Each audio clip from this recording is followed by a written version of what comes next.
Good morning, everyone. It's 10 o'clock on the dot. Welcome to Coffee with the Legislators. My name is Carter Fong. I'm the Executive Director at the Dickinson Area Chamber of Commerce. Welcome to Coffee with the Legislators, where the coffee is free, but the content is priceless.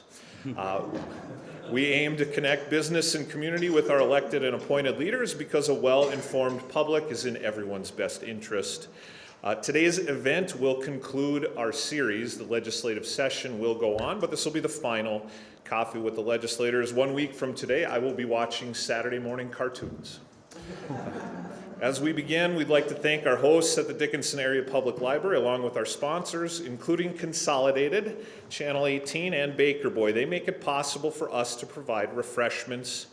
Please help yourselves. We welcome any member of the media who might be present. Please note today's event will be recorded and rebroadcast on Consolidated Channel 18 and on the Chamber's YouTube channel. As you note that, we request that you would silence your cell phone at this time. Thank you. As Dickinson's population has grown, so has this series.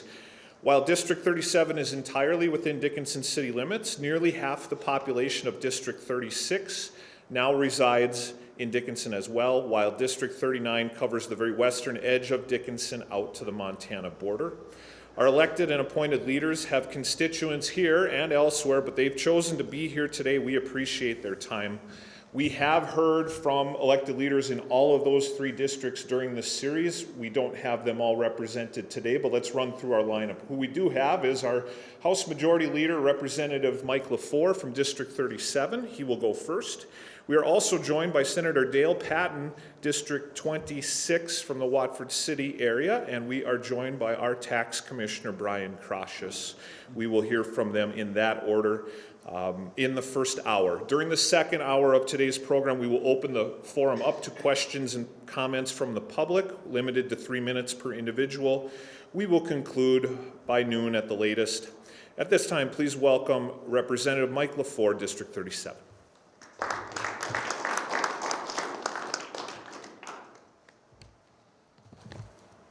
Well, thank you, Carter, and welcome everybody. I appreciate people coming out here to visit on Saturday with us, and I'm happy to stay after. If you have any questions, I'll stay as long as there are questions. So I wanted to start out with a PowerPoint presentation. I was asked to, said, you know, I talk about a lot of numbers, and can you show them up on the big board, and I'd be happy to do that.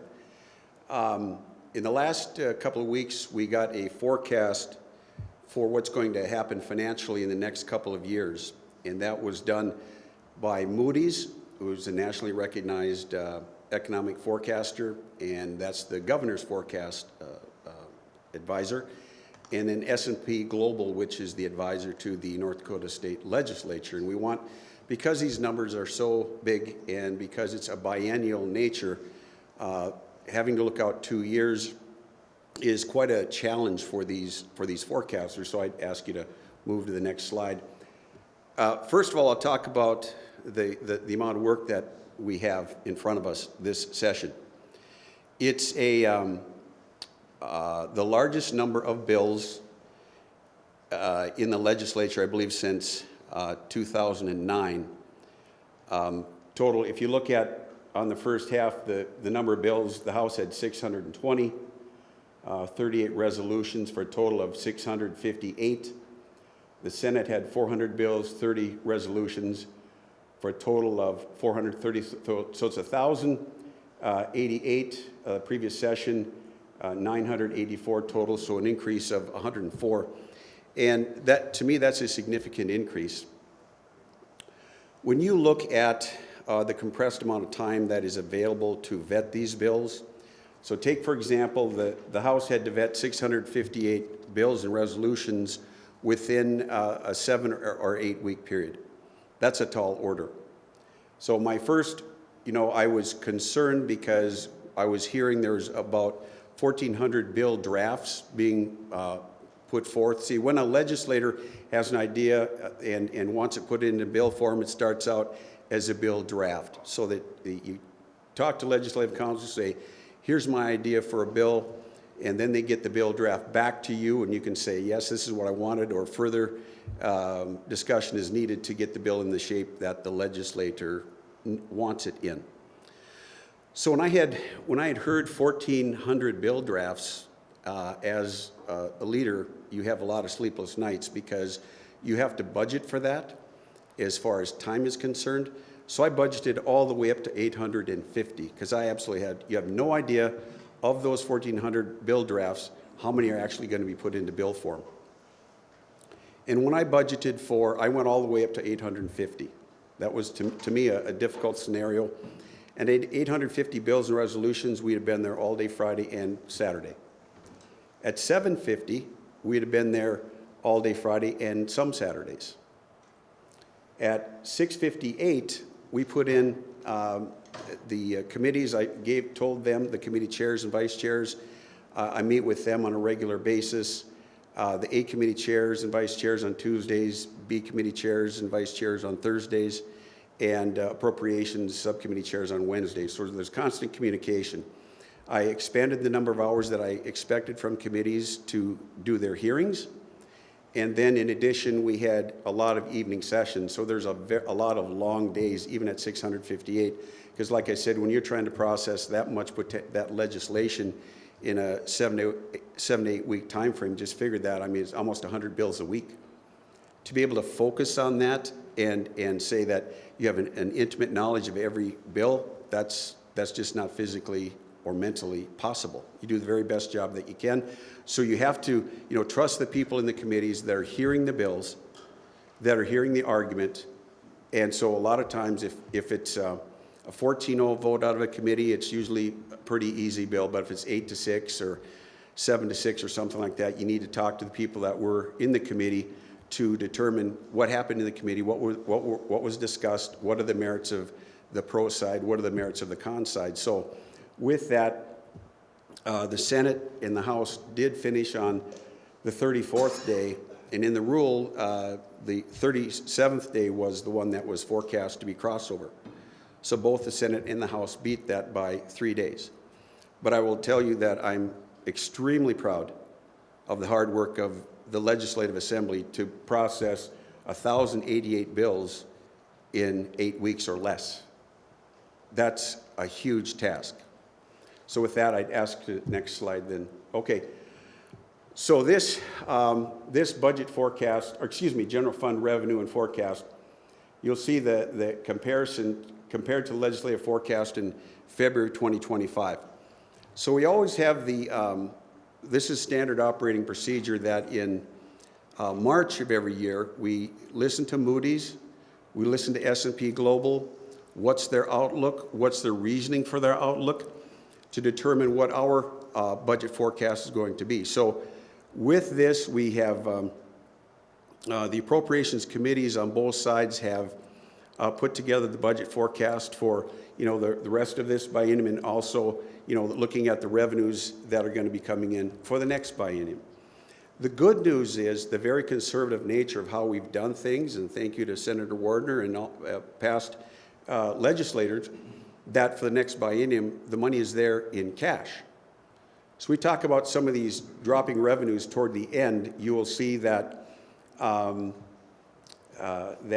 it'll affect the following following biennium, not as much as this one. But again, so if you look at the forecast that was updated by, working with Moody's, working with S&P Global, that the bottom line in the fiscal month was a 9.2% increase, and then a 12.7% increase for the biennium. And you look at all the different categories there. I won't profess to be a huge expert in all these areas, but I did have a conversation with OMB Director Joe Morissette, and in anticipation of some questions to be able to answer those questions. So with that, you'll see that even though some of these categories are off by a bit, and interest income is one of the questions that I obviously ask the OMB director about, and he told me that the interest rates that were paid were far higher than what they originally anticipated at that particular time. But you're looking at a forecast maybe of 2 years ago or even longer than that. So that, if you go to the next slide then, Carter, please. And so the oil tax allocations, and that's the original 2023 legislative forecast, and then the actual forecast, so an increase of $510 million. You see the various categories where that money does flow in for the next biennium. And then, so if you go to the next slide.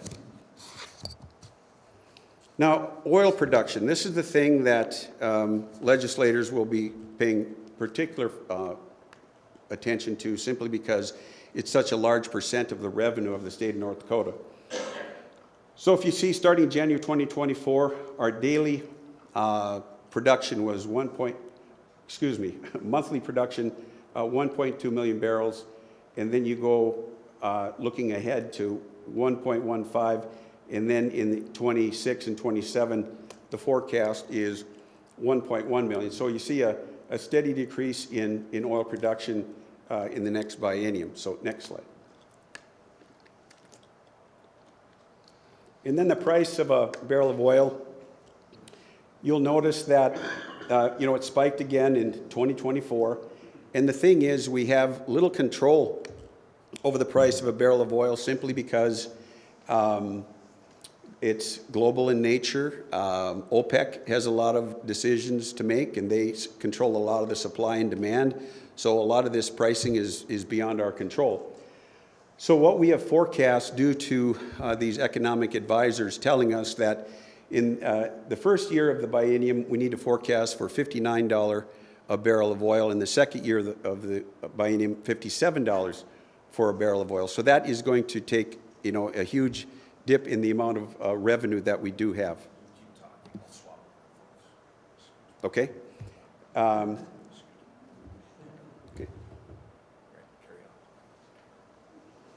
Yeah, because I need a page turner guy. So, okay. Next slide. Next slide, please. Okay, then the effective tax rate. So right now we have a 5% extraction tax, a 5% gross production tax for oil. And you'll notice that in the it went all the way up to 11%. That's because there was a trigger that if you have a certain amount of production, then that triggered an additional percent. But that trigger, you see the drop when the oil extraction tax was lowered to 5%, and then you see it steadily going downhill. Now, next slide. Because I'm going to talk about stripper wells in just a minute. Okay, so for the coming biennium, which would be cash for 27 and 29, there's going to be a drop in oil allocations for that particular biennium. Right now, we looked at our January forecast of having $4.8 billion in oil revenue, and that is dropping due to this new forecast of $4.2 billion. So a large drop in oil tax allocations predicted for the coming biennium. And then as you look at the allocations for the March forecast for 25-27, we're forecasting for the 23-25 biennium a revenue of $5.6 billion, and the March forecast for the next biennium to drop to $4.2 billion. So almost $1.4 billion drop in oil revenue in the coming biennium, as opposed to the dollars that have been brought forward this biennium. Sales and use tax. You can see the growth in the sales and use tax over the last several years, that in 2025, $1.25 billion. And then you look at the chart going forward, it's projecting in 2026 to have a 2.8% increase, and 2027 a 1.6% increase. So a good number there. Motor vehicle tax in millions. You see that it spiked in 2023, and I asked the OMB director about that, and he said, well, there's just a lot of vehicles that were purchased, and the reason for the drop is because the legislature in 23 allocated half those dollars from the general fund to the flexible transportation fund. So we increased the number of dollars that went into that fund to provide for more roads and that type of thing. So that one of our goals is to maximize the amount of federal dollars that we can capture and a match, because that just accelerates what we're able to do for infrastructure. Individual income tax, you see this curve up and down over the last since 2018. And in the 23 legislative session, we had the largest income tax cut in state history. So you see that went downward, but you see due to a robust economy, a strong economy, even though we had a huge cut, the revenue is going up again in 26. It's forecast for 4%, and then 2027 a 3.8% increase. Corporate income tax, the OMB director told me that's extremely hard to forecast for a variety of reasons. But you see that right now it's at, in 2026, it's forecast to go down by 2.1%, and in 2027 to go down another approximately 1%.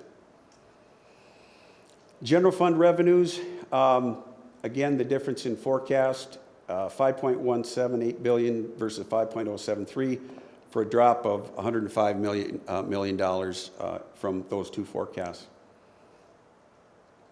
General fund revenues, and this is the March forecast for 23-25 and 25-27.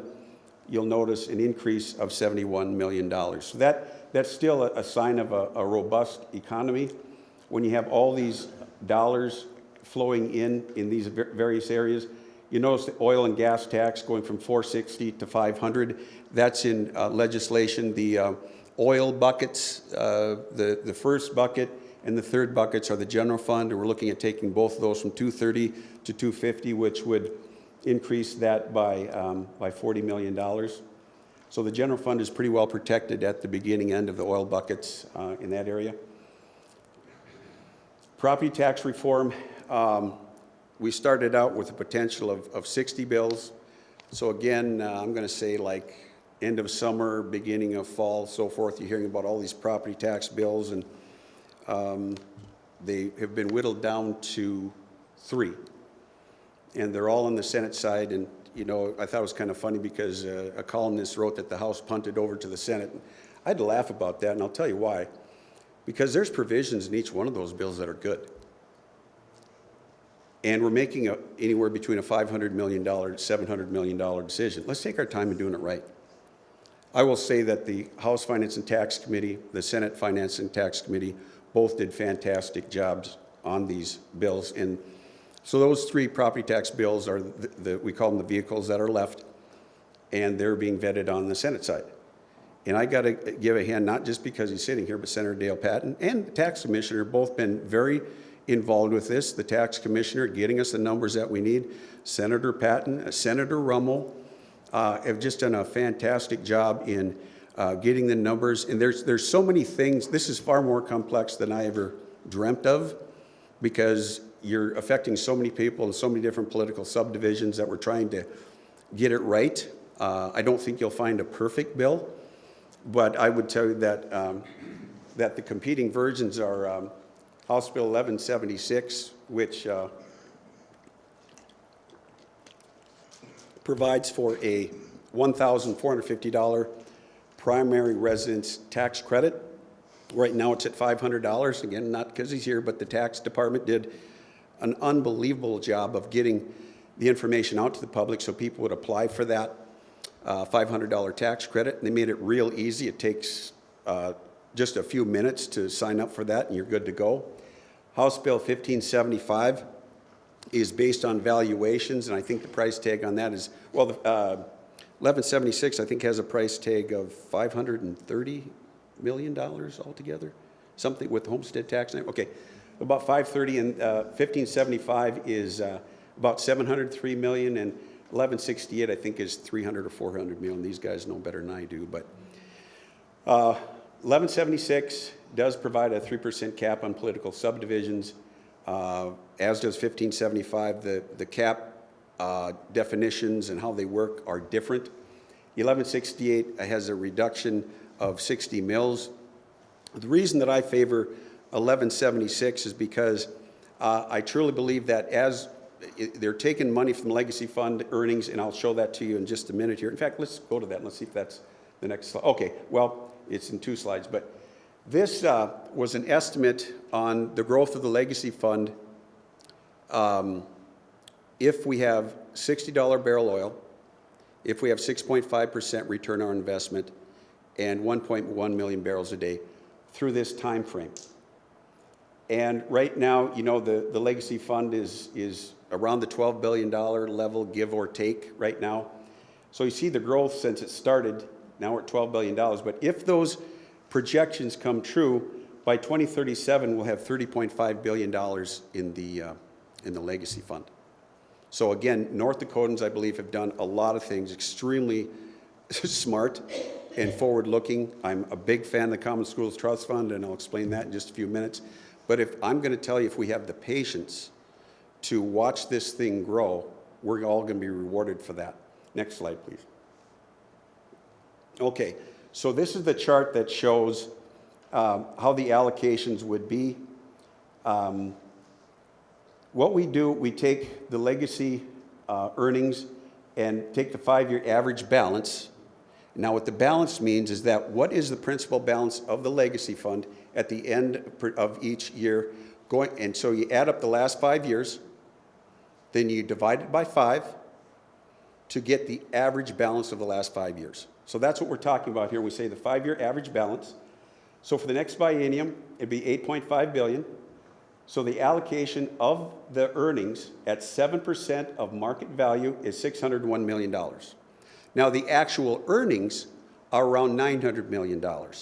And I might be subject to an update from one of the speakers after me, but that's the best that I remember. So that means that the $300 million that's not allocated in this POMV goes back into principal. The allocations for this particular biennium would be $102 million for the sinking and interest fund for a bond that we did for a lot of water projects and infrastructure across the state that was sorely needed. $100 million to the highway tax distribution fund, again, given to the different political subdivisions and trying to get as big a match as we can. And $398 million for the proposed legacy fund property tax relief. And so for the average number of primary residences, 163,000. The legacy property tax relief payment, $1,450.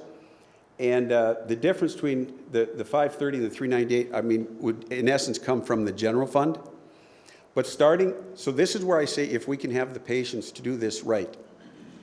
That means that if you look at the relief fund line item, it goes from 398 to 545, an increase of about 150 million. So if you added 3,000 primary residences, you see the 163 to 166, actually 3,500, then the tax credit can go to 1,600, to 2,100, to 2,600, to 3,100, and so forth.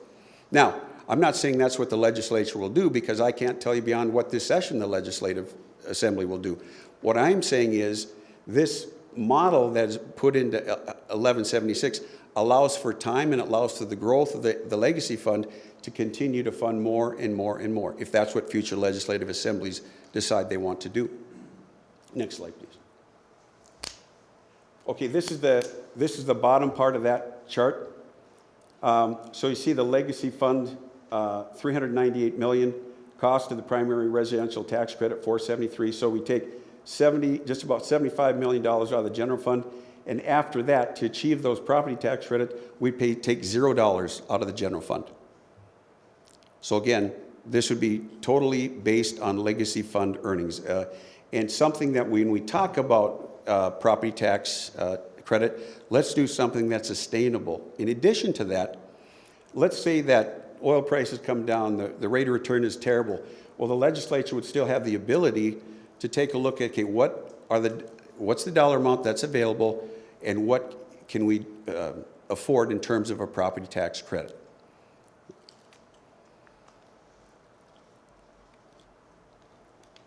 I take a great deal of pride in what the Legislative Assembly has done over the years in trying to make us to be a military-friendly state. Because you've got Minot Air Force Base, you've got the Grand Forks Air Force Base, and you have a big facility in Fargo as well.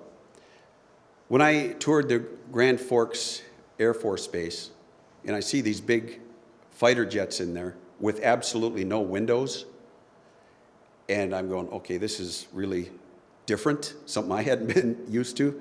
And they said, would you like to meet the pilots of these planes? Sure.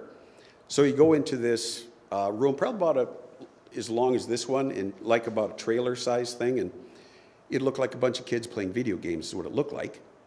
And then they gave us a sample. They said, okay, what do you want to see?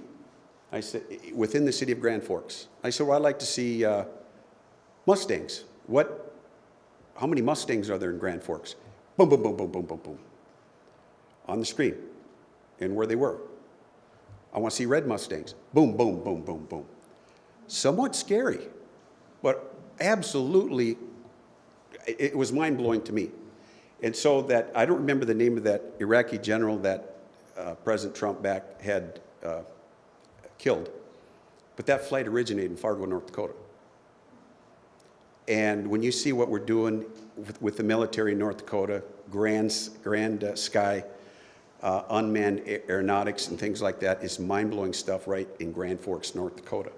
So we're doing everything we can as a legislature to be military friendly, so that if there's ever another round of base closings, that Fargo and Grand Forks never have to worry about that again. So we've done something, and I'm pretty proud of Specialist John Fettig, who gave his life.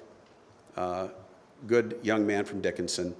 The bridge on the south side is being named after Specialist John Fettig, who passed away in Iraq.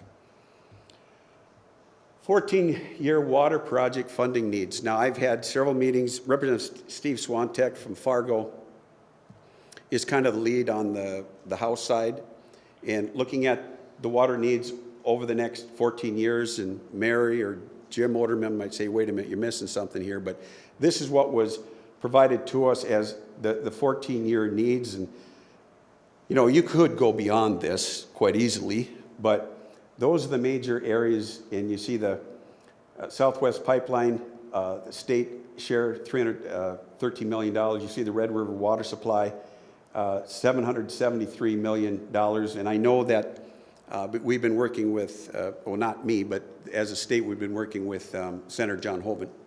And he almost got $455 million for Red River at the end of last congressional session. And now I'm being told it's kind of in a good place right now to be able to get that $455 million. So I mean, with that, and if we're able to fund $257 million, that would close out the biggest project that's out there. And the nice thing about that is then the dollars can flow to other projects as well. Next slide, please.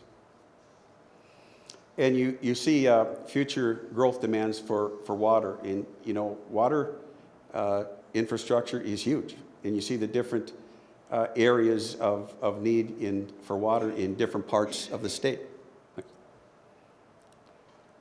National outlook has softened.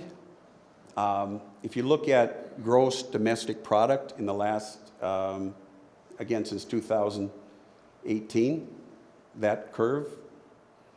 You look at CPI inflation, so in the next, well, that terrible handwriting is mine. I was taking notes as we were listening to the forecast, but you're looking at possibly about 2% inflation in the next 2 years, which is a good thing. Common Schools Trust Fund, I won't go through all of this, but again, going back to statehood, when they first put the Common Schools Trust Fund together, to the point now where it's about $7 billion. When I was first elected to the legislature, it was, we're providing about $350 million toward the cost of K through 12. Now this budget is about $510 million. So again, if we have patience to watch those things grow, it's going to pay for more and more and more of the cost of K through 12 in North Dakota.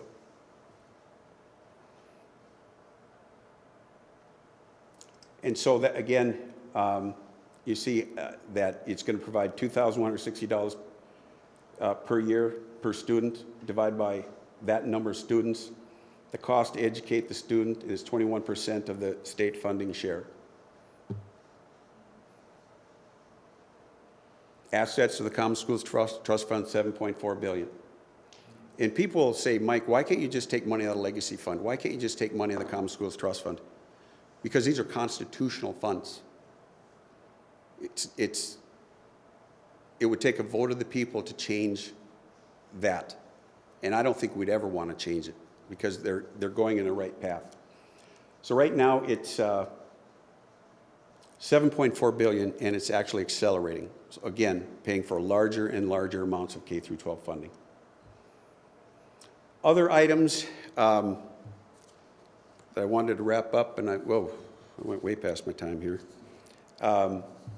Cash Management Task Force, something I'm really, really proud of.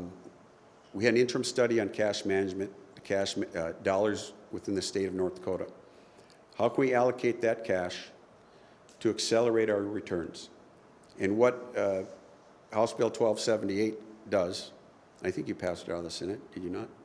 So it's on its way to the governor to create a task force that is going to work with 4 legislators, the governor, OMB director, state treasurer, to identify how to take each agency, information from each agency within state government, provide the technology to accelerate information being given to the Bank of North Dakota, who would implement this, to identify cash needs. Let's just not put it in a checking account.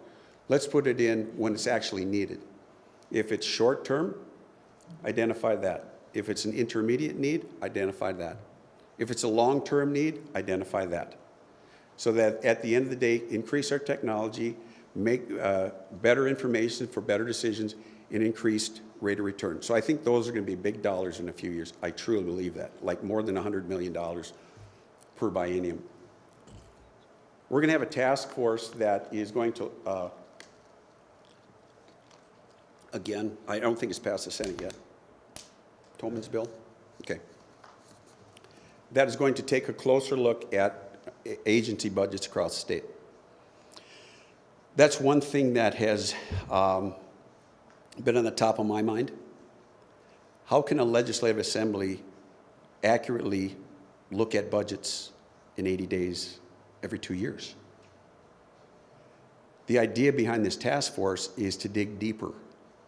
In this last biennium, Leader Hogan and I decided that during budget section, which is a quarterly meeting of appropriations committee members and leaders, to have each subdivision, human services, E&E, and government operations, to dig deeper into budgets. Well, this goes even further than that. I'm a big believer in how can we cut the cost of government, make it more efficient. And so I think that goes a long way toward that. Roads and water projects. We have some of the safest roads in the country. That's a fact. And we've invested heavily in infrastructure, heavily in placing our dollars in a way that shows the most need, that provides grants. I think it's 107th Avenue on the east of town. That was an example. That connects to 40th Street up north.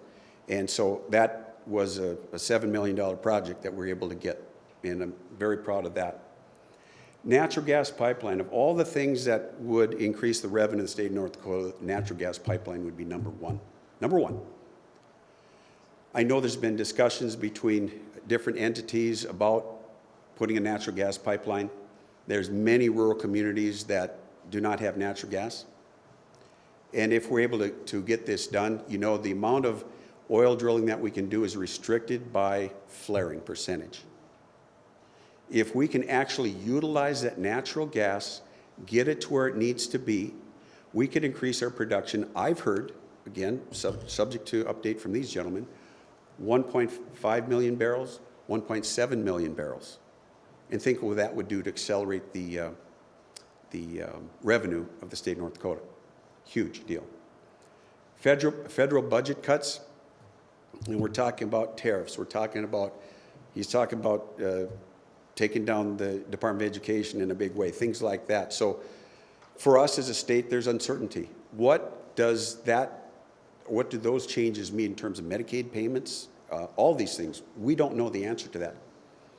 So Senate Leader Hogan and I visited, and we're going to try real hard to be done by April 30th, which would be our 73rd day, to allow us about 7 more days to call ourselves back into session should we need to be able to react to what's might or might not happen. Animal agriculture, really, really proud of that one. North Dakota lags tremendously when it comes to animal agriculture. In terms of grains and things like that, we're great. We're among the top in the country. But animal agriculture, we talk about dairy and beef, hog production, we're way low, even to our neighboring states. And we have the North Dakota corporate farming law, which has really been restrictive in this area. But we formed a committee 3 years ago, and I give Representative now, Senator Paul Thomas, a lot of credit. Getting all the organizations together, Farmers Union, Farm Bureau, soybean growers, corn growers, I mean, usually it goes across the spectrum. Getting them to work together. And now as a result of that, we've got dairy herd cattle moving to North Dakota to the tune of 40,000 head of cattle. So those farmers that produce feed right around that area will have a permanent customer forever. And so we need to continue to do that so we can have, and they'll buy manure for fertilizer. All kinds of things can come good from animal agriculture. So with that, I'll stop. My 15 minutes is up, I see, so I'll get off the stage, but I thank you for coming today.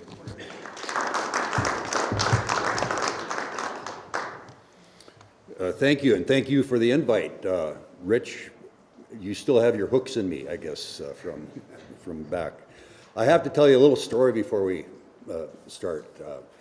It happened on the Senate floor one time, and Senator Mike Dwyer, who is from McKenzie County, stood up to introduce a bill, and he deviated, and he talked about, I think it was the girls' basketball team from Watford City, who had been very successful and had beat several other of the senators' teams, but he didn't go on the proper order to do it.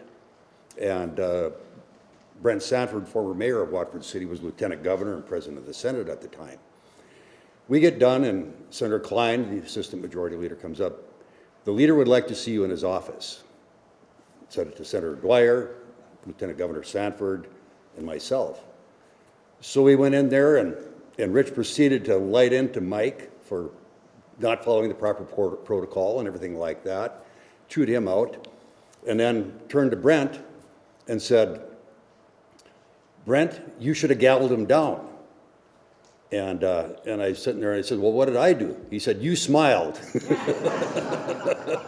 He was right. So that was my first scolding by the leader for smiling. Anyway, this has come back at you, hasn't it?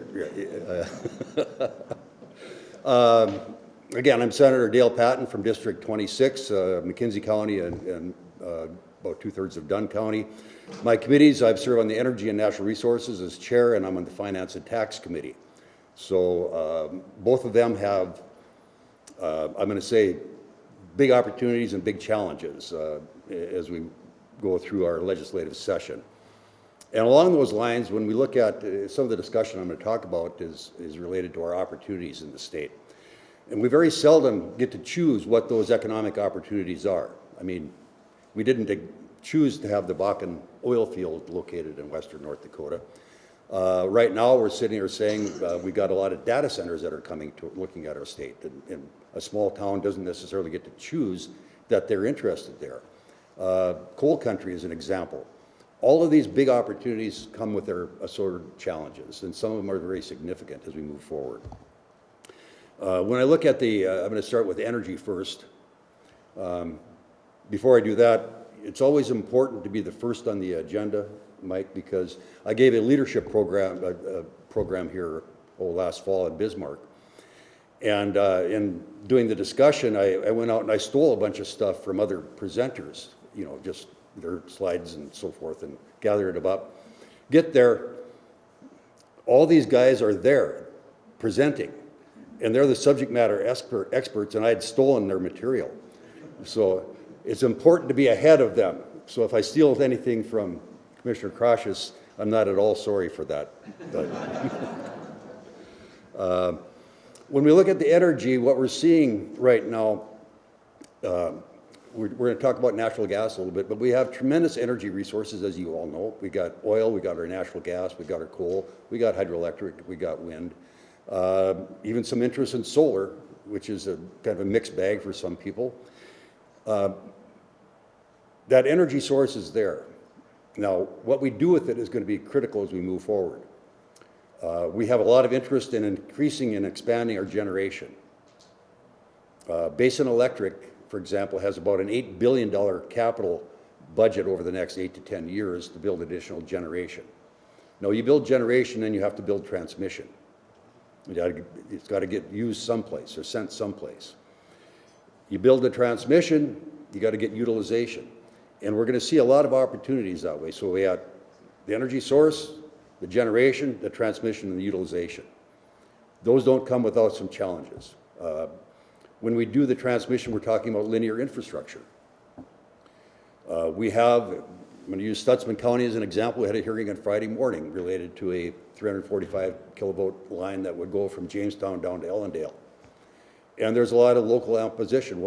A couple of the townships have set 2,640 foot setbacks from a occupied residence. Very challenging when you have patchwork, local zoning that impacts linear infrastructure. And so we're dealing with that. We had a community room full of people, standing room only, and then they were out in the hallway too. So those are some of the things that we deal with when we're looking at this. That Ellendale project, I think, is about $1 to $2 billion right now, with plans in the very near future to go to 4 to 5. And their total capital spend projected is up to $20 billion in Ellendale, North Dakota. And it's just basically big warehouses full of servers, AI data centers. To give a comparison, in about 2012, during the height of the oil boom in McKenzie County, we were spending about $1 billion every 6 weeks drilling for oil. So the capital investment in Ellendale, North Dakota at that level would be the equivalent of many, many months of the oil drilling in McKenzie County during the height of the boom. So that's the level of interest that we're looking at in our state. Partly related to our business-friendly environment, partly related our weather. Data centers require a lot of cooling. We have some natural cooling available to them. We can offer 6 to 8 months out of the year. You go to Texas, they're going to have to pay for that all year round, that cooling. One of the things that we talk about, these large loads, large energy demand loads. We're seeing it in McKenzie County with the oil field is building up. They're electrifying the oil field, and that's getting more and more. McKenzie Electric, which is a huge co-op, it's one of the biggest actually in the country from a standpoint of load, is seeing 10 to 12% growth in demand every year. And that's huge, I mean, significant. So how do they do that? Basin is building transmission lines to get up to the oil field to bring more power in. And we're in the middle of oil country, and we're building more power lines to get power there. With that, and part of the biggest concern, when you have all that capital investment taking place by our utility companies, whether it's investor-owned or it's the co-ops, is to try to make sure that the cost causer is the cost payer. In other words, as you people that live here in Dickinson or around the surrounding area, that your rates don't go up because we have this huge demand for capital investment to meet the demand out there. So that's part of the balancing act, is make sure that when we're doing all this capital investment, creating this new business environment, this new business opportunity, that we don't put the cost of that on the citizens of the state. That opportunity should pay for itself. We've talked about the oil and gas revenue projections. By the way, all forecasts are wrong. So what Mike showed you was wrong. It's by nature, because we don't know what's going to happen. We don't know the price, we don't know the production. They're both variables that change all the time. So, but cost, when we start looking at that, when we look at the oil and gas side of it, our biggest limiting factor, as many of you know, as far as continued growth, is what's called the gas-oil ratio. As we produce the Bakken, the amount of gas that comes up with the oil gets greater and greater and greater. Now we're seeing a little mitigating factor with that because we move out from that core Bakken area into this, the second and third tier levels. The pressures are still probably okay, so we're not seeing as much gas yet, but that is in the offing. So the gas oil ratio, when that gas goes up, we have to have a way to get rid of it. And we talked about that. There's a natural gas pipeline that's proposed that would go from Watford City down to the Kildare area, then across the state over to the Washburn area, and then on potentially to Jamestown and Fargo. Huge capital investment. We got a couple of different companies looking at building that. The state will have a role in participating in it at some level. When we look at that gas-oil ratio,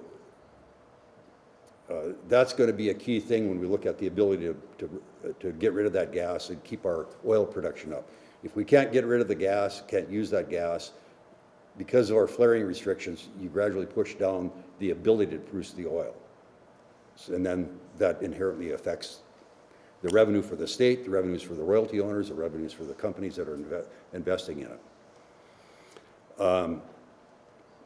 We talk a lot about EOR right now, enhanced oil recovery. A key component of that is the ability to use CO2 in enhanced oil recovery. Now, we haven't cracked the code on that.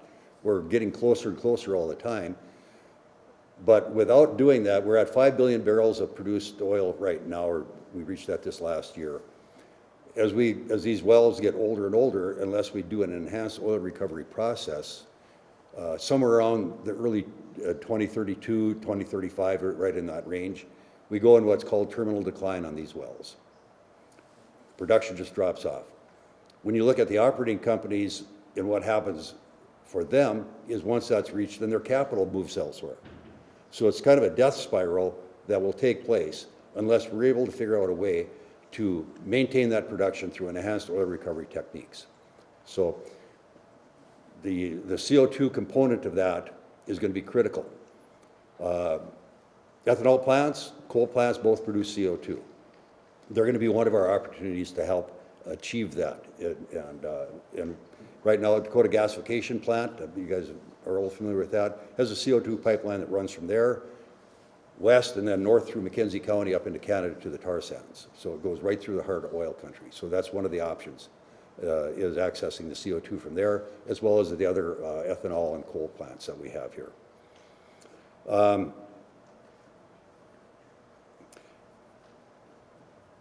On the finance and tax side, Mike did a great job of talking about the property tax relief and reform.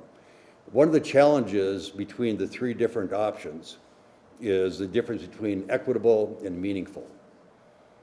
We have basically 4 different property classes in the state. We have residential, commercial, agricultural, and centrally assessed, which is our pipelines, power lines, I think airports and railroads are included in all those. Now I'm getting into Commissioner Kroshus' area, so it's still in his thunder. But when we talk about being equitable and the dollar amounts that we have available, when we spread the opportunity for relief across all of those different classes, we find that has it become meaningful. In other words, we had the Measure 4, which went down by about 64%. But if somebody gets their tax statement and we spread it across all of them, they look at this is what you guys did, and they say, it's not meaningful to me anymore. It's not enough. It didn't make a difference in my life. Meaningful probably means 1176, where we focus on the primary residence credit. That's where we can have the biggest impact. Right now, the bill passed out of the Senate Finance and Tax, as it came over from the House. It's in approps right now. I believe there's going to be some attempt to amend it in approps. We'll see what happens with that. But right now, it sits at a $500 minimum and a $1,450 benefit. I talked to my brother this morning as I was driving here, and he lives in Iowa, and I said, well, what are your property taxes? He says they're $8,000 a year. I'm not exactly sure how many homes in North Dakota are paying $8,000 a year, but I think it's not very many. But it's significant that our taxes are not as high here as our neighboring states are, and I think we should recognize that as we go through this. I was asked a few questions related to water earlier. And I've been working on some of the water things as well, not just outside of my committee work. And Resources Trust Fund gets 20.5% of our oil tax revenue goes into the Resources Trust Fund, which funds our water projects in the state. Now the challenge, we bonded, Mike showed you that $102 million payment, is when you bond for water projects, the payment cannot come out of the Resources Trust Fund. It has to come from someplace else. So that's a challenge. So when we look at bonding for water projects, our water money actually doesn't get to pay it. It comes from, right now it comes out of the legacy fund earnings. But we historically have looked at our water projects, and he showed that list of them, and they were funded by buckets or silos. They said, here's a $700 million project for this flood protection program, or a $300 million, or a $500. So you'd sit there and the Resources Trust Fund, the Water Commission would set that money aside in that bucket. And it would be committed dollars sitting in that bucket. And then as they did their project, they'd spend money down out of that bucket. Well, as a result of that, Resources Trust Fund gets to be very high balance, $500, $600 million. And so what we're looking at is, instead of looking at the bucket model, we look at a cash flow model, where we take that bucket that stands like this in a cash versus time, and you lay it flat and say, okay, when will you need the money? And this is part of that cash management process that was mentioned previously, is when do you need the money, and we will guarantee you have the money when you need it. That way, we are able to, I think, with that in mind, we are able to fund projects faster and more efficiently using the money, and probably more projects. Right now, there's a lot of restrictions on our ability to get the water dollars out the door at the State Water Commission.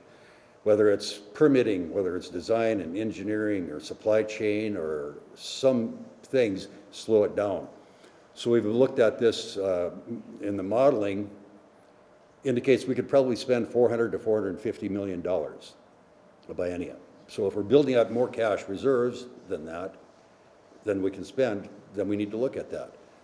But the important thing is, how fast can we get the dollars out? The best value, I believe, for the Resources Trust dollars is spent on water projects for the people that live in our state.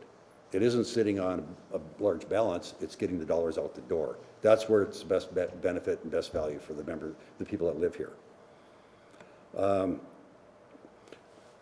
Talked about cash management. I think that I agree with Representative Lefor. As we move forward, the ability to more efficiently use our dollars, and the bill language gives some significant authority to this cash management committee. When we want to look at it, we have to look at we call it the whole of state. Right now, when an agency sits there, they have their deposits at the Bank of North Dakota, and they say, Bank of North Dakota, we want to get the best rate on a CD that we can from you so that we earn some interest on this. Some of them stay with the agency, some of them goes to the general fund. Well, guess what? The Bank of North Dakota is owned by the state of North Dakota, so we take money from profits and help fund their general fund. So we're taking dollars out of one pocket and putting it in another. So instead of doing that, when we look at that, we'll say, how can we better manage it so that the revenue that we're receiving goes up from outside of the state and benefits the entire state? And that's that concept that we call it the whole of state. Don't have a fight between Resources Trust asking, I want a higher interest rate on a CD, but give us a cash flow model that says, when do you need the money, that allows the Bank of North Dakota and the investment programs that we run to increase the revenue stream. And I think, I agree, we're going to be able to do some significant dollars that way. I break down, people say, what do you do with our money? Well, North Dakota is doing extremely well financially, extremely well from an economic standpoint, and all of these things. As a result of that, we have a lot of demands. People realize that. They say, well, we want to use the money for this and this. And I break it down. We do about 4 things, maybe 5 if you want to dive a little deeper. But we build infrastructure, we reinvest in savings, we pay the operating costs, and we share back with the political subdivisions. Those are the 4 biggest areas. Now, when we say we're going to do property tax relief, sharing back with political subdivisions, that money comes from one of the other three areas. When we say we're going to build infrastructure and increase that, it comes from one of the three areas. So those are the four general areas. We probably, but there's a lot of other programs, but that's essentially what we do. We don't have a printing press of dollars at the state, so we look at our state revenue. So in order to increase the funding in each one of those areas, or in one of those areas, we either have to have greater revenue streams coming in, or we have to take it from someplace else. And that's the challenge, is balancing that level of investment.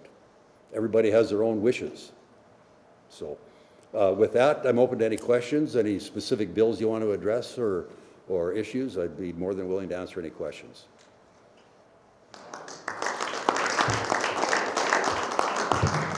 All right, well, good morning. And Dale, good news. I didn't run out of material. I'm getting close, but I didn't cover everything. Just a little bit about our office. We operate with 117 FTEs at the Office of State Tax Commissioner. And if you want to go back in time, we were actually once a commission and not Office of State Tax Commissioner.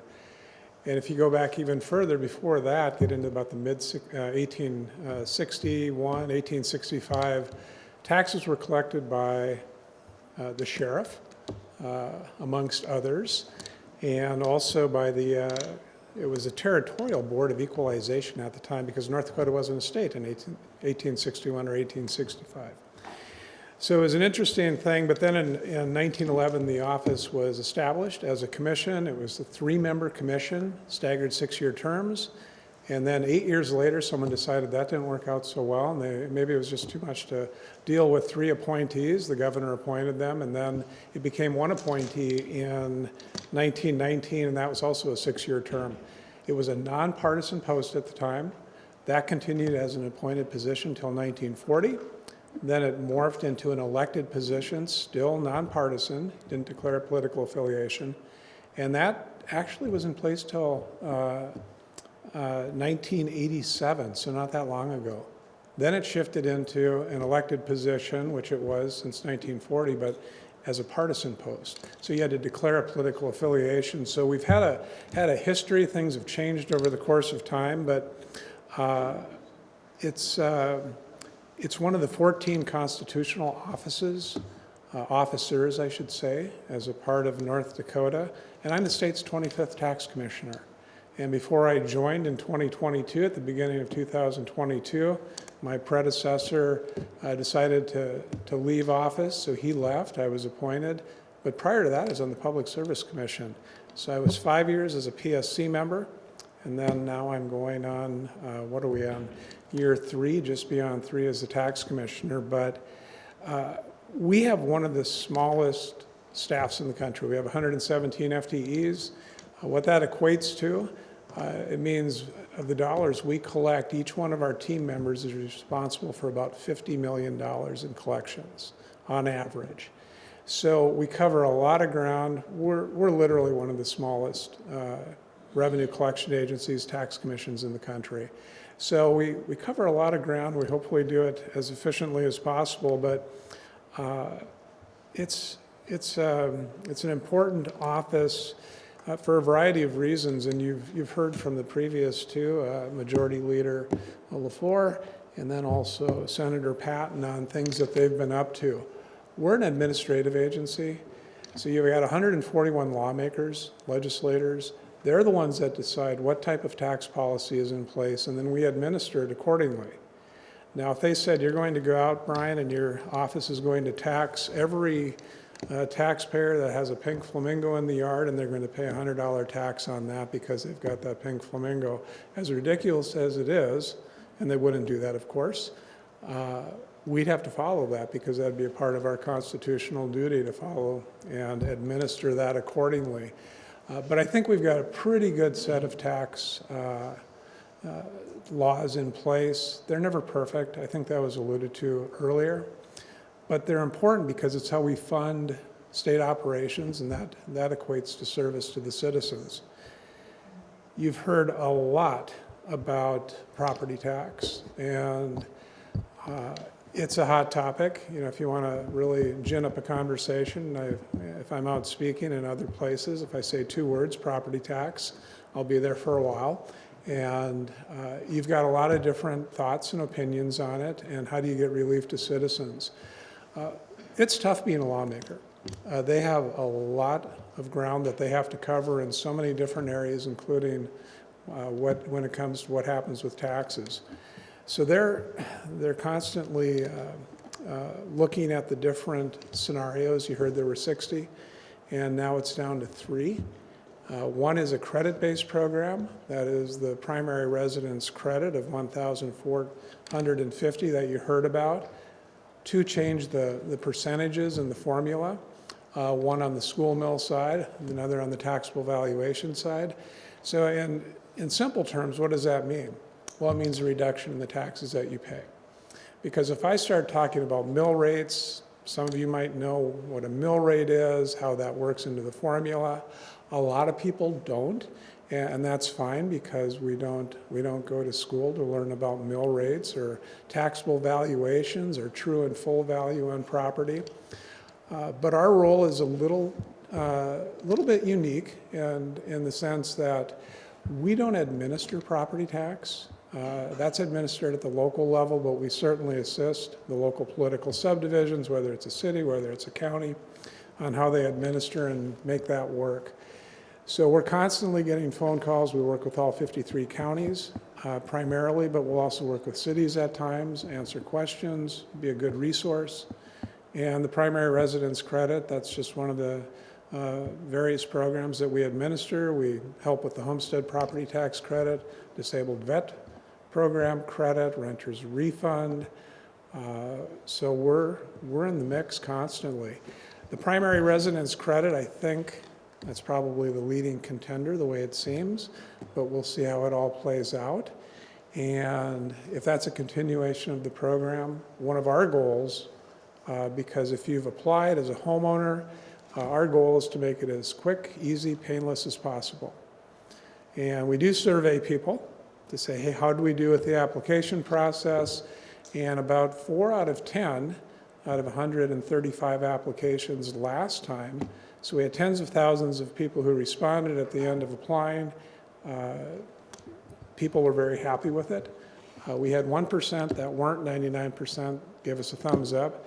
The 1% that weren't happy about it, it was usually about whether or not property taxes should even exist, about something entirely different, not tied to the process. So that, I do get a lot of phone calls, as you might imagine, and talk to constituents on a daily basis, citizens that we serve.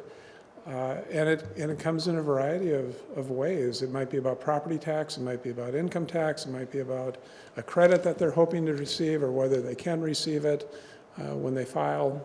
So we're constantly looking at all of those things. We look at things like call waiting time, how do people channel through the system, making sure there's a real person answering, and it's not just a machine that you get on the other end of the line. But we'll have to see what materializes over the next couple of weeks related to property tax.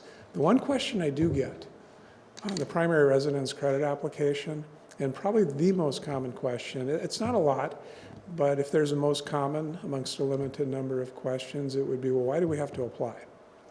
So here's the quick math on it. It's only for primary residence households. So if you have 2 homes, you only get the credit once. If the home is owned by a corporation, which some homes are, not a lot, but there's some, or an LLC, you don't get the credit.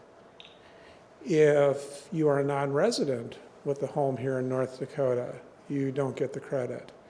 So what it means is, instead of $1,450, if it was applied to every home, the number would be about $1,100 in terms of the credit. So that's why it's narrowed down so the credit can be as large as possible. And when I tell people that, because it's a common question, they get it, and then they say, okay, that's a pretty good thing. I'd rather have 1,450 instead of 1,100, or this time 500 instead of just shy of 400. So it does make a difference, and that's the reason why it's very, very targeted, very prescriptive. So if that tends to be, or winds up as the winning vehicle, we'll continue to take those calls and those applications. I think we took 24,000 calls last year related to the PRC. We didn't add any staff. Actually, last biennium we went down one from 118 to 117, so we made it work with what we had. And we're not asking for more FTEs if this should pass. And that winds up being the vehicle. But just touching, shifting gears, getting away from property tax. Senator Patten was, and also Majority Leader Lefor, they were talking about enhanced oil recovery and the importance of moving that needle. That's incredibly important to the state. When you look at the revenues that the state receives, what it does in terms of growing the legacy fund for future generations, because the world will eventually change, even by extending the playing field with enhanced oil recovery. There will come a time where that changes, and how do we continue to fund state priorities that we have overall? And having that legacy fund as one of those pieces, a mechanism to sustain our way of life and what's important, whether it's education, emergency services, incredibly important. And it's competitive. So when you look at some of the things the state is working on from an incentive standpoint to have CO2 EOR, for example, occur here, that has a long-term benefit to the state, incredible benefit to the state. It's in the billions of dollars in additional revenue that we won't see otherwise. And that goes back to sustainability. And it's not always just about growing the number of barrels that we have. We're in that 1.1 million barrel mark, roughly, in terms of current production. When prices decline, if we have an opportunity to use existing infrastructure, existing assets, the well pads, and continue to produce at a high level in the Bakken in particular, but also in the southwestern part of the state, CO2 EOR is already occurring to some extent down there. It's very important overall. So we'll have to see what materializes, but when you look at our coal generating plants and being able to capture CO2 off the stack, marry that with our oil production, merge those two.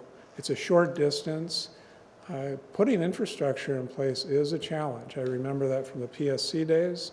I didn't deal with the Summit Pipeline, which you've probably heard about, but dealt with other projects, the expansion of Dakota Access Pipeline, and it's tough. It's tough to get that across the finish line sometimes. So we have two industries that complement each other. They're both under the energy umbrella. One's our lignite industry, the other is oil and gas. And again, just to reinforce what was said earlier, really important for the state overall. It gets us into, moves us a couple more decades down that path in terms of sustaining revenues and keeping the ball rolling. So North Dakota, how do we do from a tax standpoint overall? Income tax, we are 10th lowest.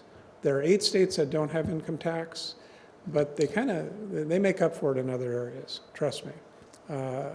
At the end of the day, the taxes and the revenue to operate, whether it's city government, state government, county government, is going to come from somewhere.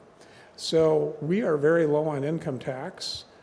Property tax, we're right about in the middle, right around 25th of the 50 states. So we're very competitive from that standpoint. We're certainly not the highest, we're not the lowest, but we're right about middle of the pack. Corporate income tax rates, we're 41st lowest, and that's good in terms of the cost of goods and services.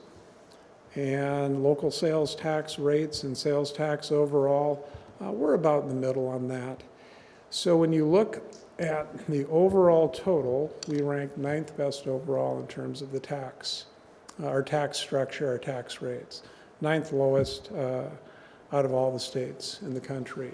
So you know, I talked to my counterpart in Minnesota in particular at times because I knew him from a past life.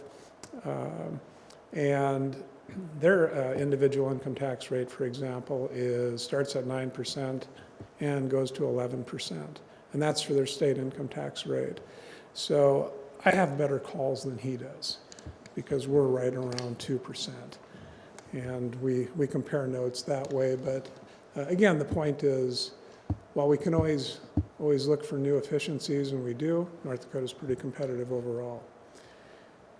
So I'm going to close with just how we go about things in our agency, and I've talked about it a little bit. We're constantly seeking feedback from citizens. How did we do?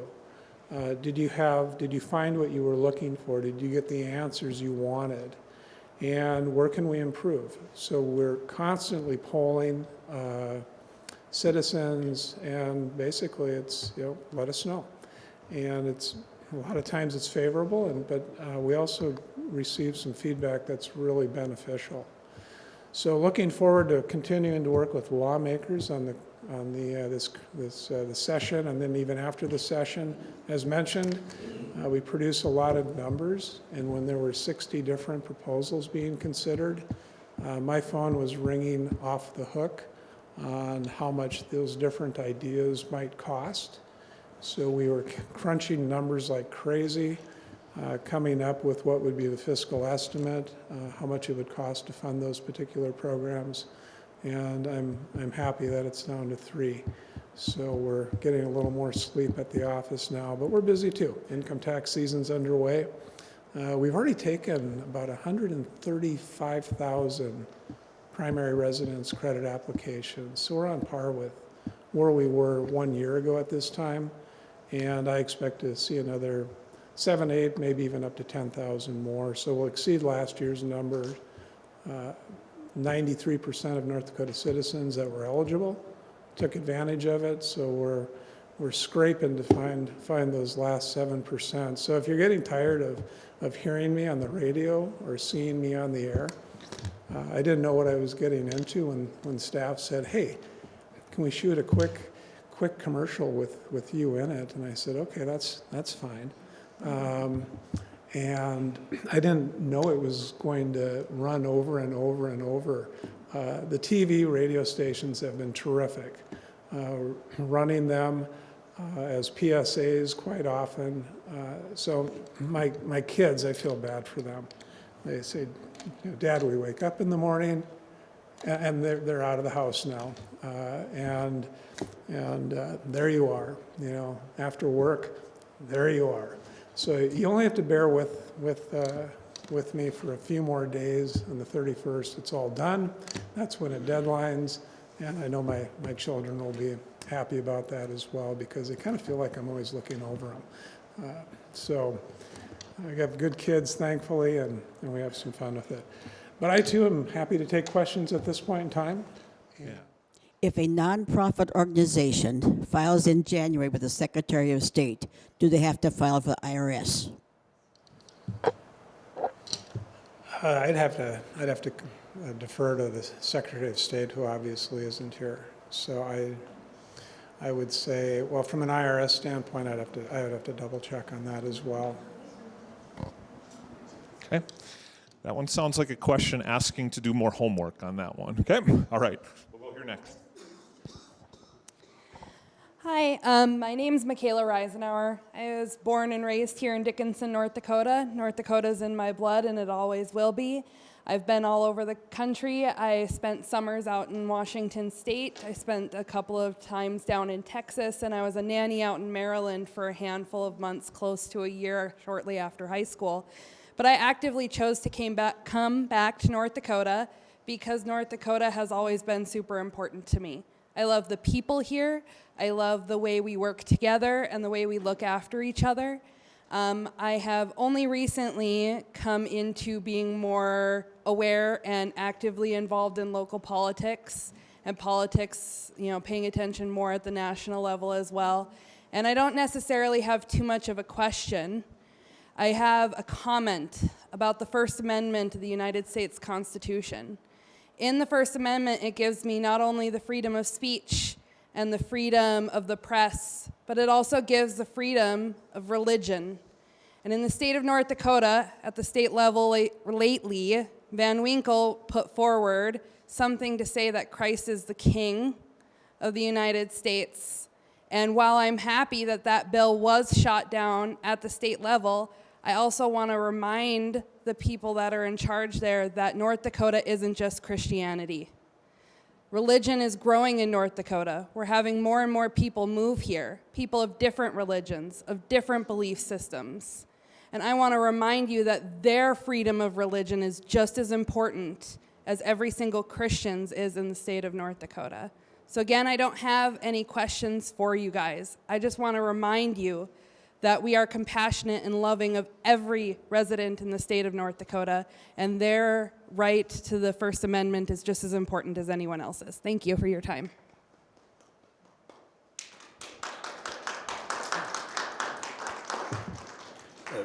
Thank you for your comments. What I would like to add to that is ask that you judge us by the bills that we pass, not the ones that get introduced.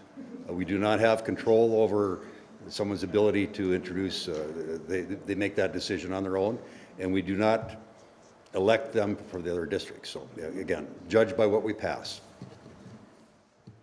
We talked several times about the effect of the sun on the earth and how it affects the weather in us in North Dakota. Yesterday, FoxWeather.com reported on NOAA's new astrological spring weather outlook for the nation. And that report showed a chart, the third chart down if you want to look at it, that we're going to be in this summertime in a severe drought. This area by Wofford City will be an exceptional drought time. Now, we talked about this before. Astrological means the sun's relationship to the earth. We know, the scientists have discovered some time back ago that Saturn, Uranus, Neptune, and Jupiter are lined up at this time, pulling the earth closer, pulling the sun closer to the earth in the summertime, about 1 million miles. And as it goes around, the earth orbits around it, it pulls us further out 1 million miles. The result is that you have hotter summers, colder winters. A lot of people have thought it is global warming, but I think their card's been pulled on that one. My concern is that the occupation of farmers will change if we're in a drought. We need to help farmers, like farm to table, so they can supply food for the cities and distribute food. And I think we talked a little bit about that. My other concern is that I think we're going to waste a lot of money on this legacy fund with all these billions of dollars appropriated for years to come. We need to be using this money to help farmers out in a drought, to get their occupation changed from being a farmer to somebody who now can produce fruit and vegetables here in North Dakota. The third thing I thought about would be we have to have a committee set up by the state to really look into this and find out what the scenario is really about, what is our strategy, and if these strategies don't work, what would be the next avenues to save our farming industry, and also I think this would affect our oil industry as far as we talked about electricity, and I think that's off the board. So if I could have a comment on them three topics, I'd appreciate it. Thank you. Sure. You and I have spoken several times. And, you talk about appropriating dollars to the Legacy Fund for many, many years. We only do it 2 years at a time. What I put forward is potential. And if there's dollars that are needed, then every 2 years the Legislative Assembly can decide, well, this is a priority or that's a priority. When you say a committee or some task force, you're a subject matter expert. I'm not. You and I have had that discussion. So if you have an idea on what potential legislation could be brought forward that would specifically address your concerns, or if you have an idea how the private sector might be able to address that, I'm open to those discussions. But I need from you what you believe as a subject matter expert, what would that legislation look like? I think this is, when we've talked about electrical grids and things like that, that's a private sector investment. Now, public sector can be involved in that and helping the discussions and so forth, but I'd be very interested in what you think the solution should be and what that legislation would look like. All right, Mike. So I agree with about 90 to 95% of what you do economically. Fantastic job. I appreciate you. I think you're a good man.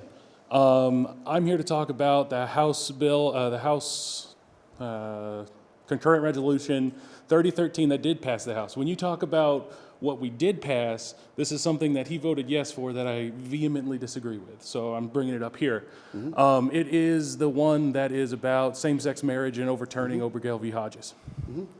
I have friends, I have family who are in same-sex marriages, and that sends a message to them that they're not welcome when you vote like that. If Steiner was here, I'd be saying the same thing to her. I need to know, and you had my vote last term, I need to know why you voted that way. I need to know every reason you voted the way you did. Okay. And I guess that's it. I just want to know the reasons. Sure. I always want to be welcoming. It may not seem that way. But when that resolution was brought forward, I'm a believer that marriage is between a man and a woman.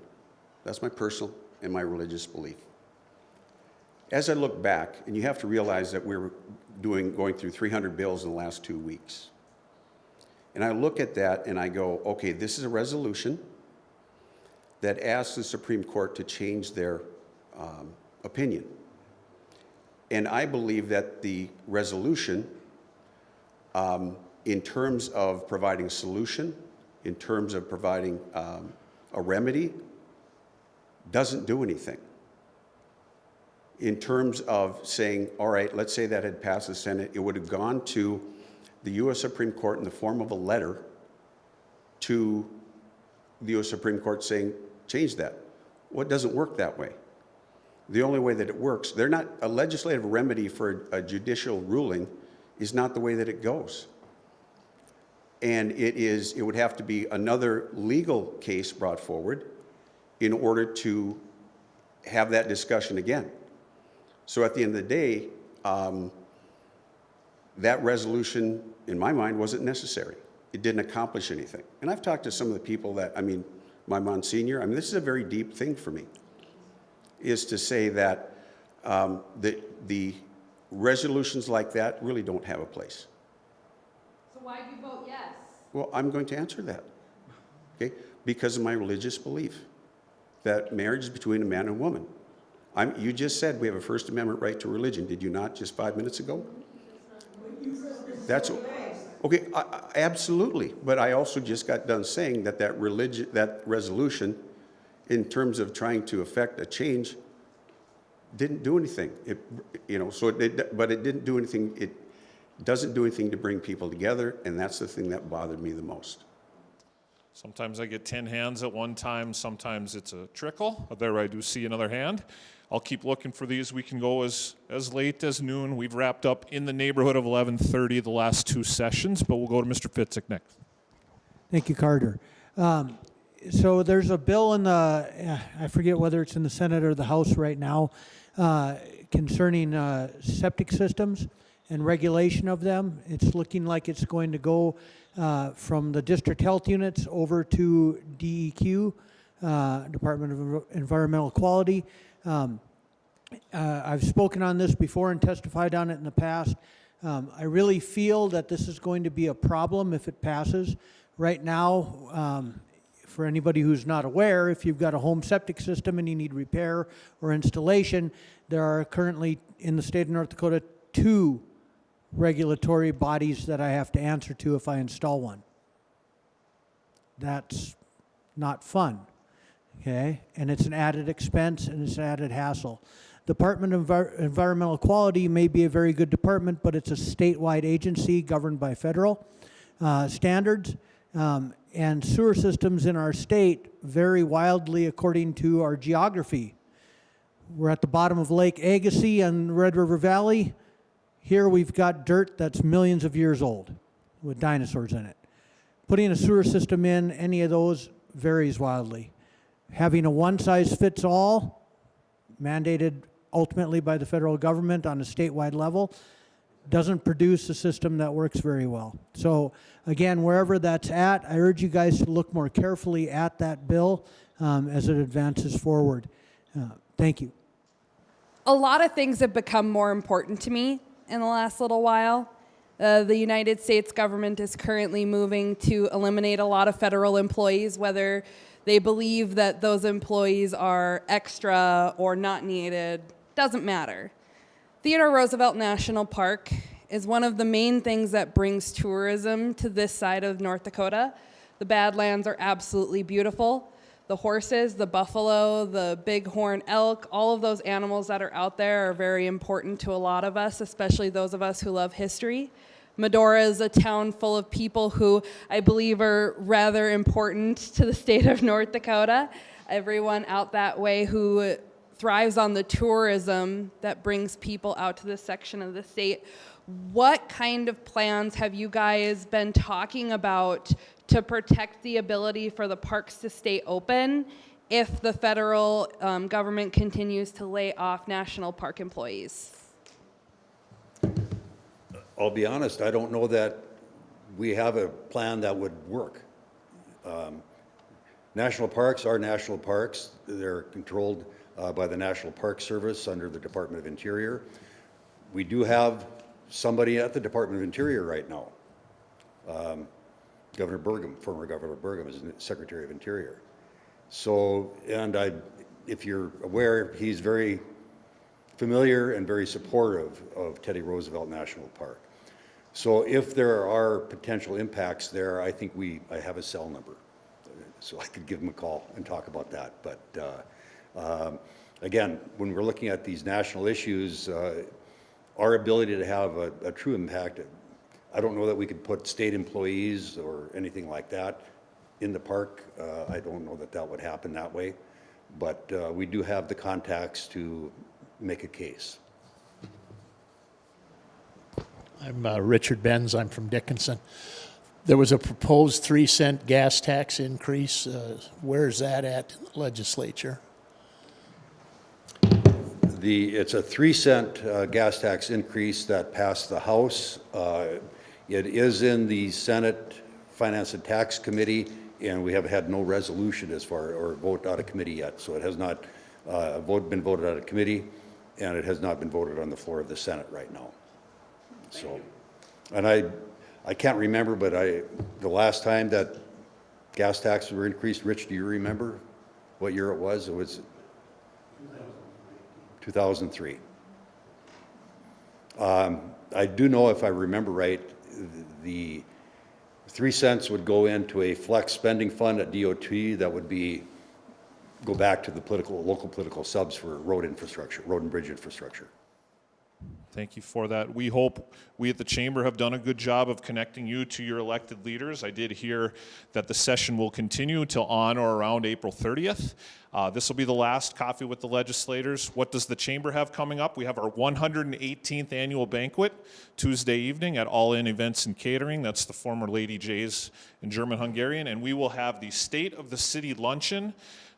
Save the date or look for your Chamber e-newsletter, but that's Thursday, May 15th, and we will be at the Southwest CTE Center for that event. We're having the culinary arts students cook lunch for about 250 on that day. That should be great. If you'd like to receive the Chamber e-newsletter, connect with me. We'll make it happen. That's all for this session. Thank you, everybody, and enjoy the rest of your day. Thanks, Carter.